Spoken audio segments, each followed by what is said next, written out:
ठराविक 4-2 लोक आहेत ते मराठा आणि स्वागतच केलं पाहिजे ना. फक्त लोक ताकदीनं जमतायत त्याला जर तुम्ही झुंड म्हणत असाल तर तुमच्या विचाराला कुठंतरी गर्दी जमवणं लोकशाहीत डोके दाखवावं लागतं. एक आम्ही मोठा भाऊ म्हणून सगळ्या ओबीसी समाजातल्या छोट्या छोट्या घटकांबरोबर आम्ही सोबत राहू ना. काही ठराविक 4-2 लोक आहेत ते मराठा आणि ओबीसी वाद लावायचा.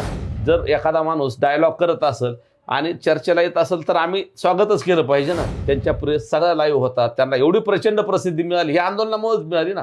मनोज दादावर आणि मराठा समाजाच्या आंदोलनावर टीका केल्यामुळे मिळाली. महिलांच्या बाबतीत अत्यंत चुकीच्या पद्धतीचं ते घडले असं मला वाटतं. मनोज जरांगे पाटील यांनी रखरखत्या उन्हामध्ये उपोषण केलं आणि सरकारसमोर काही मागण्या ठेवल्या.